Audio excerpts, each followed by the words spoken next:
Hello, I'm Kristen from Kristen Kane Style, and I'm so glad you're here. I am excited to be back on YouTube, and today I want to talk about kind of one of the topics that is the most near and dear to my heart. It's something I address with every single client I work with on some level. It's something I have dealt with in my own life, and it's just something I really love sharing about and empowering women around, and that is sort of how to create a wardrobe you love.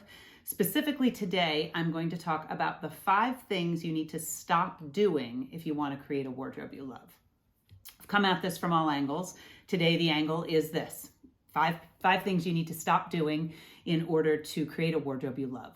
So, number 1, the very first thing you need to stop doing in order to create a wardrobe you love is you need to stop telling yourself it's not possible. We have so many limiting beliefs around our clothing, around everything, but specifically around our clothing and our style, for the sake of what I'm talking about today.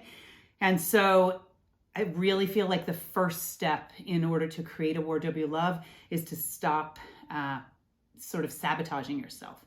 Stop telling yourself you can't afford it. Stop telling yourself that you don't have any style, that you don't have time, that you don't like your body enough right now. There is not really a good reason, at least from where I sit, from the work that I do, that you can't have amazing style right now. Even if there's something you might want to tweak later on, whether it has to do with the price or the shape or whatever, right now it is possible to have amazing style. So stop telling yourself that it's not possible. Start to really imagine what would it feel like for you if you could get dressed easily and love what you wear, because that is the beginning of building a wardrobe that you really love and enjoy and that supports your life.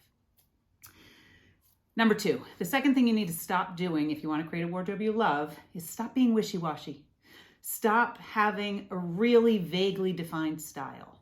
If you don't know what you like and you don't know what you don't like, it's really hard to get dressed and love what you're wearing because you don't have a clearly defined sense of your style and who you want to be and how you want to show up. So stop being wishy-washy about your style. Really get clear on what you love and what you want to wear and how you want to look, because once you actually do that, the rest gets so much easier and so much more fun. You want to take back control. You want to decide what you want to look like, and from there you can build that wardrobe you love. Number 3, the third thing you must stop doing if you want to build a wardrobe you love is you need to stop going rogue when you shop. This is just a huge, huge topic and challenge that I face really every day in my work with clients. If you continue to buy pieces that don't support your life or don't really work with the rest of your wardrobe or don't really have a purpose in your style, you will continue to have a wardrobe you don't love. So by going rogue, I mean, okay, it's Friday afternoon and you decide you need something new to wear over the weekend and you just sort of buy it mindlessly as one new piece that doesn't have anything to do with the rest of your wardrobe. In most cases, or in many cases, I see clients and those pieces are still hanging in their wardrobe with the tags on because they were not really what they needed or wanted, but they felt the need for something new. If you build a wardrobe you love, when it's time to go somewhere special on a Friday or a Saturday, you have the pieces in your wardrobe that you already love and want to wear. That doesn't mean you never buy anything new for a special occasion, but it means that cycle of, oh my gosh, I got invited to something, I have nothing to wear, I need to go buy a new piece, but it doesn't actually have anything to do with the rest of my wardrobe because I'm wishy-washy about my style and I haven't really defined it, and I haven't really defined it because I keep telling myself that I can't have a style I love or, can't have a wardrobe I love. So these kind of all tie in together. So stop buying one-off pieces. Stop buying pieces that are stop buying pieces only because they're on sale. I have no problem with sale. I love a bargain. But if you only buy pieces that are on sale, you're not ever actually stepping into the fullest version of yourself and your worth and recognizing that you are worthy of a full-priced piece. And I just can't stress enough that if you continue to buy one piece at a time that really has no purpose and you have no plan and you're not shopping intentionally, you won't really ever have a wardrobe you love. Number 4, stop buying things you don't love. So Similar and different from number 3, which is stop going rogue. You might love those rogue things you're buying, but they don't actually work in your wardrobe. More importantly, I think, is to stop buying things you don't love, or equally importantly, is to stop buying things you don't love. If it's not a hell yes, it is a no thank you. If you don't light up when you put it on, it shouldn't be in your closet. If you're trying to build a wardrobe of clothing that you love, and a wardrobe that contains pieces that you can make outfits you love and love wearing. If you don't love it, don't buy it. Now, I will say, as a little kind of side disclaimer, many, many years ago when my kids were little, I took my boys out to buy snowshoes because or boots, not snowshoes like walking in the snow, but boots to walk in the snow. And we were at Target or somewhere. We lived on the East Coast. There was a large storm coming.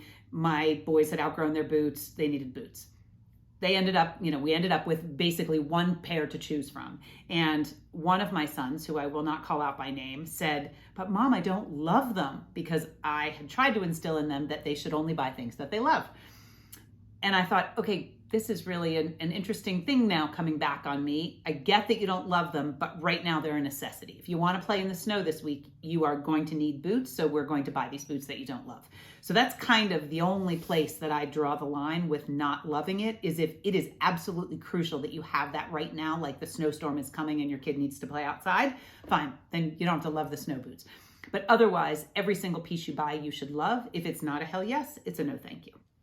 And then number 5 is, along the same lines, stop holding on to pieces you don't love. If you want to create a wardrobe you love, you must stop holding on to the pieces that you don't love, because everything holds energy. The clothing that is in our closet holds energy. It holds all the stories that we tell ourselves, the stories about who gave it to us, where we got it, how many times we've worn it, if we feel amazing in it, if we don't feel amazing in it, if we had a bad experience in it, if we feel guilty for buying it, if it was more expensive than we really could afford at the time. There's a story behind all of it, and all of that has energy. And so even without really intentionally seeking it out, when we go in to get dressed and we flip past those pieces that hold that energy that's negative, it affects us. It is mental clutter. In addition to physical clutter that's in our closet, even if it's neatly hung, it's just hanging there in the way. So in order to create a wardrobe you love, you have to be willing to let go of the pieces you don't love, because they're not serving you. You're not wearing them. There's some sort of guilt or story attached to them that brings you down, even if it's slightly. It's messing with your mood, and it's not worth it. So be willing to let go of the pieces you don't love. At the very least, be willing to get them out of your closet. Box them up and put them in a different room so that you're not looking at them every time you go to get dressed. Because then what starts to take shape is this collection of pieces that you actually do love, because you've decided that you're worth it. You've stopped telling yourself the story that you can't possibly have great style. You have defined your style. You've decided what you really like. So when you go shopping, you know what you want. You no longer buy rogue pieces. You're not shopping unintentionally just to fill a void. You only buy the hell yeses, and you've gotten rid of the pieces you don't love. So what you have left is this beautiful collection of pieces that light you up, and you're left with a wardrobe that you love wearing. So those are my 5 tips for what you must do or what you must stop doing and consequently do in order to build a wardrobe you really, truly love wearing. I am always happy to hear your comments and answer your questions. Just feel free to drop those down below. If you like this video, please give it a thumbs up and or share it, subscribe.